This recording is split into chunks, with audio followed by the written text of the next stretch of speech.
लोकसभा में नेता प्रतिपक्ष राहुल गांधी ने कहा कि हमने लोकसभा में कहा था कि हम जातिगत जनगणना करवा कर ही मानेंगे, साथ ही आरक्षण में 50% सीमा की दीवार को भी तोड़ देंगे।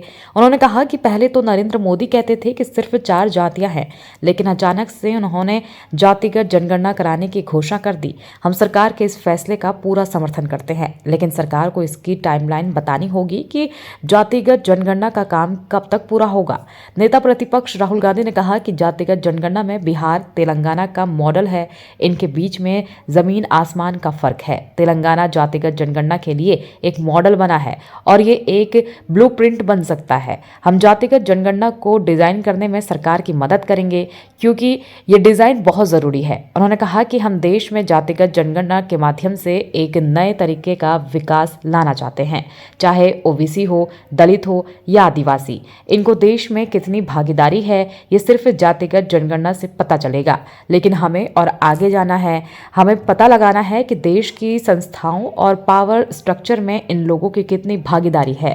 इसके अलावा कांग्रेस पार्टी ने अपने मैनिफेस्टो में लिखा था कि आर्टिकल 15(5) के तहत निजी आरक्षण संस्थानों में आरक्षण की व्यवस्था करने के लिए भी सरकार को ब्लूप्रिंट तैयार करना होगा। जातीय जनगणना के सवाल पर और क्या कुछ कहा नेता प्रतिपक्ष राहुल गांधी ने। डी न्यूज सुपरफास्ट समाचार चैनल की देखिए पूरी रिपोर्ट। पार्लियामेंट में हमने कहा था कि कास्ट सेंसस को हम करवा के छोड़ेंगे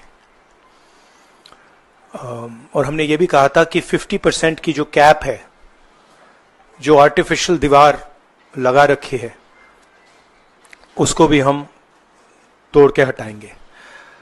पता नहीं क्या हुआ, सडनली 11 साल बाद नरेंद्र मोदी जी कहते थे कि सिर्फ 4 जाते हैं, सडनली कास्ट सेंसस का अनाउंसमेंट किया। हम इसको सपोर्ट करते हैं, पूरी तरह सपोर्ट करते हैं, मगर हम टाइमलाइन चाहते हैं। हम जानना चाहते हैं ये कब तक होगा और ये एक पहला कदम है। तेलंगाना एक मॉडल बना है कास्ट सेंसस के लिए और वो ब्लूप्रिंट बन सकती है और कास्ट सेंसस को डिजाइन करने में हमारा पूरा सरकार को ऑफर है, पूरा समर्थन है कि हम डिजाइन करेंगे, क्योंकि डिजाइन बहुत जरूरी है। क्योंकि 2 एग्जाम्पल्स हैं, एक बिहार का डिजाइन है, दूसरा तेलंगाना का डिजाइन है, उसमें जमीन आसमान का फर्क है। और मैं दोहराना चाहता हूं कि कास्ट सेंसस पहला कदम है। हमारा जो विजन है एक बिल्कुल नया डेवलपमेंट का, विकास का पैराडाइम हम कास्ट सेंसस के माध्यम से लाना चाहते हैं।